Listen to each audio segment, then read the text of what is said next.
जय श्री राम भक्तों।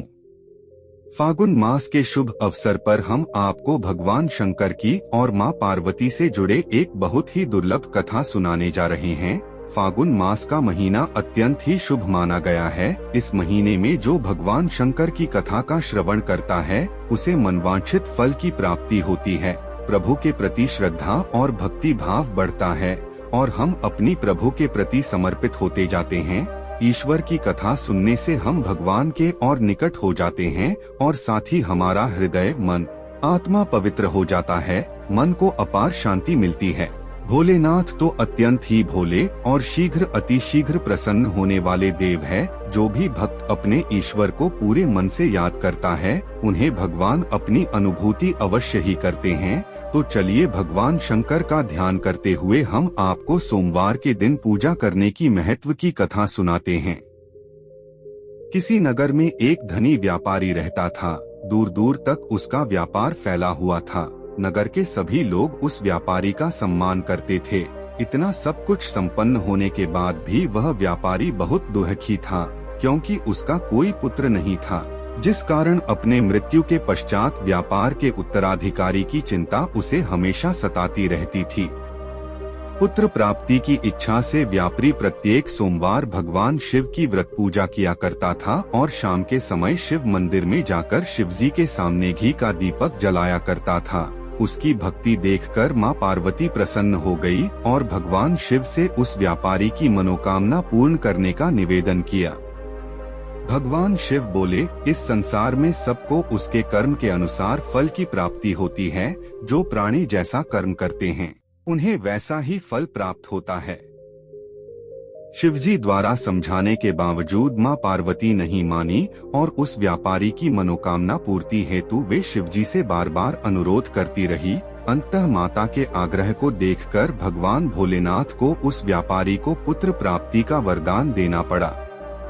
वरदान देने के पश्चात भोलेनाथ मां पार्वती से बोले, आपके आग्रह पर मैंने पुत्र प्राप्ति का वरदान तो दे दिया, परंतु इसका यह पुत्र 16 वर्ष से अधिक समय तक जीवित नहीं रहेगा। उसी रात भगवान शिव उस व्यापारी के स्वप्न में आए और उसे पुत्र प्राप्ति का वरदान दिया और उसके पुत्र के 16 वर्ष तक जीवित रहने की भी बात बताई।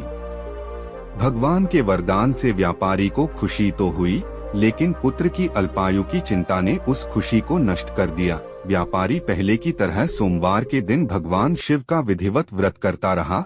कुछ महीनों के बाद उसके घर एक अति सुंदर बालक ने जन्म लिया और घर में खुशियां ही खुशियां भर गई। बहुत धूमधाम से पुत्र जन्म का समारोह मनाया गया, परंतु व्यापारी को पुत्र जन्म की अधिक खुशी नहीं हुई, क्योंकि उसे पुत्र की अल्पायु के रहस्य का पता था।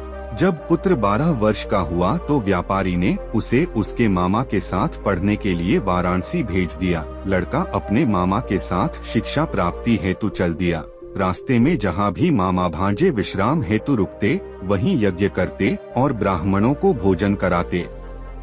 लंबी यात्रा के बाद मामा भांजे एक नगर में पहुँचे। उस दिन नगर के राजा की कन्या का विवाह था, जिस कारण पूरे नगर को सजाया गया था। निश्चित समय पर बारात आ गई, लेकिन वर का पिता अपने बेटे के एक आंख से काने होने के कारण बहुत चिंतित था।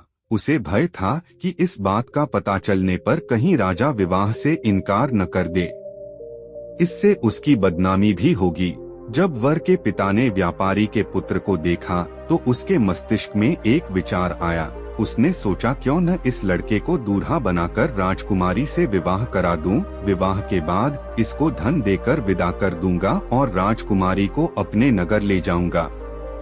वर के पिता ने लड़के के मामा से इस संबंध में बात की। मामा ने धन मिलने के लालच में वर के पिता की बात स्वीकार कर ली। लड़के को दूल्हे का वस्त्र पहनाकर राजकुमारी से विवाह कर दिया गया। राजा ने बहुत सारा धन देकर राजकुमारी को विदा किया। शादी के बाद लड़का जब राजकुमारी से साथ लौट रहा था तो वह सच नहीं छिपा सका और उसने राजकुमारी के ओढ़नी पर लिख दिया, राजकुमारी, तुम्हारा विवाह मेरे साथ हुआ था। मैं तो वाराणसी पढ़ने के लिए जा रहा हूँ और अब तुम्हें जिस नवयुवक की पत्नी बनना पड़ेगा वह काना है। जब राजकुमारी ने अपनी ओढ़नी पर लिखा हुआ पढ़ा तो उसने काने लड़के के साथ जाने से इनकार कर दिया। राजा को जब ये सब बातें पता लगी तो उसने राजकुमारी को महल में ही रख लिया। उधर लड़का अपने मामा के साथ वाराणसी पहुंच गया और गुरुकुल में पढ़ना शुरू कर दिया। जब उसकी आयु 16 वर्ष की हुई तो उसने यज्ञ किया। यज्ञ के समाप्ति पर ब्राह्मणों को भोजन कराया और खूब अन्न वस्त्र दान किए। रात को वह अपने शयन कक्ष में सो गया। शिव के वरदान के अनुसार शयनावस्था में ही उसके प्राण खेड़ू उड़ गए। सूर्योदय पर मामा मृत भांजे को देखकर रोने पीटने लगा। आसपास के लोग भी एकत्र होकर दुख प्रकट करने लगे। लड़के के मामा के रोने विलाप करने के स्वर समीप से गुजरते हुए भगवान शिव और माता पार्वती जी ने भी सुने। माता पार्वती ने भगवान से कहा, प्राणनाथ, मुझे इसके रोने के स्वर सहन नहीं हो रहे, आप इस व्यक्ति के कष्ट को अवश्य दूर करें। भगवान शिव ने माता पार्वती के साथ अदृश्य रूप में समीप जाकर देखा तो भोलेनाथ माता पार्वती से बोले, यह तो उसी व्यापारी का पुत्र है जिसे मैंने 16 वर्ष की आयु का वरदान दिया था। इसकी आयु पूरी हो गई है। माँ पार्वती ने फिर भगवान शिव से निवेदन कर उस बालक को जीवन देने का आग्रह किया। माता पार्वती के आग्रह पर भगवान शिव ने उस लड़के को जीवित होने का वरदान दिया और कुछ ही पल में वह जीवित होकर उठ बैठा। शिक्षा समाप्त करके लड़का मामा के साथ अपने नगर की ओर चल दिया। दोनों चलते हुए उसी नगर में पहुँचे जहाँ उसका विवाह हुआ था। उस नगर में भी यज्ञ का आयोजन किया। समीप से गुजरते हुए नगर के राजा ने यज्ञ का आयोजन देखा और उसने तुरंत ही लड़के और उसके मामा को पहचान लिया। यज्ञ के समाप्त होने पर राजा मामा और लड़के को महल में ले गया और कुछ दिन उन्हें महल में रखकर बहुत सा धन वस्त्र आदि देकर राजकुमारी के साथ विदा कर दिया। इधर भूखे प्यासे रहकर व्यापारी और उसकी पत्नी बेटे की प्रतीक्षा कर रहे थे।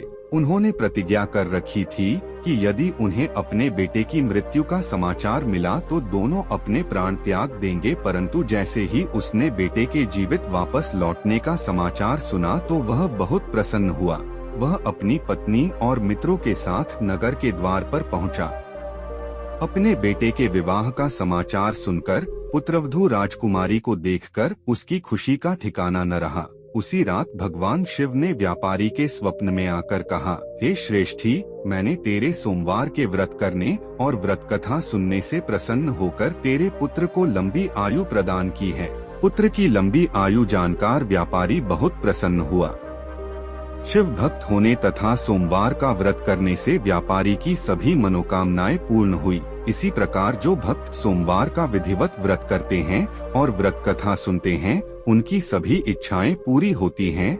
बोलिए शंकर भगवान की जय, माँ पार्वती की जय। इसी से जुड़ी एक दूसरी कथा भी हम आपको सुनाते हैं ताकि आप यह समझ सके कि भगवान हमारी परीक्षा कैसे लेते हैं और कठिन परिस्थितियों में हमें क्या करना चाहिए। बहुत सेवा कठिन परिस्थिति में भगवान से मुंह मोड़ लेते हैं कि भगवान हमारी इच्छा पूरी नहीं करते। यह समझने के लिए आपको यह कथा सुनना आवश्यक है। तो चलिए आपको कथा सुनाते हैं। एक दिन की बात है, एक चिड़िया आकाश में अपनी उड़ान भर रही होती है। रास्ते में उसे गरुड़ मिल जाता है। गरुड़ उस चिड़िया को खाने को दौड़ता है।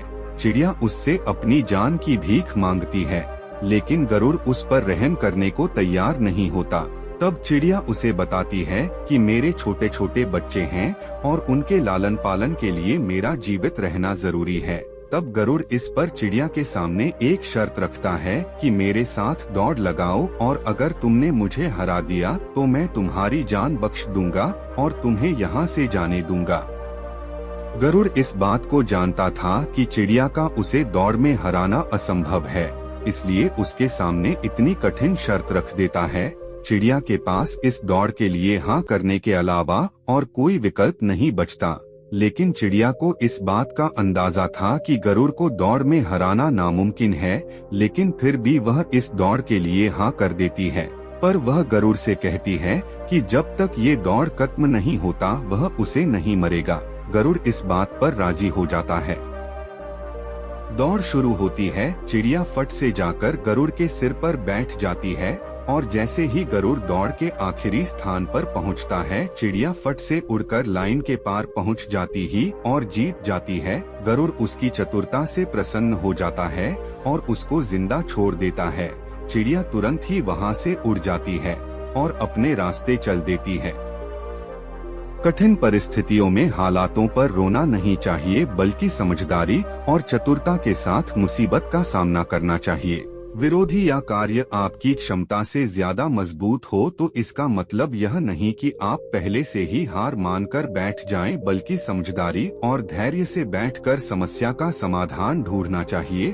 अपने ऊपर एवं अपने प्रभु पर विश्वास रखना चाहिए। अगर प्रभु चाहें तो कोई भी किसी भी हालत में जीत सकते हैं। भक्तों, आपको भी इस चिड़िया की तरह अपने जीवन में धैर्य रखना सीखना होगा और ईश्वर पर हमेशा अटूट विश्वास रखिए। वह हमारे पिता है, वह हमारे साथ कभी भी बुरा नहीं होने देंगे। तो प्रेम से बोलिए शंकर भगवान की जय, पार्वती पते हर हर महादेव की जय।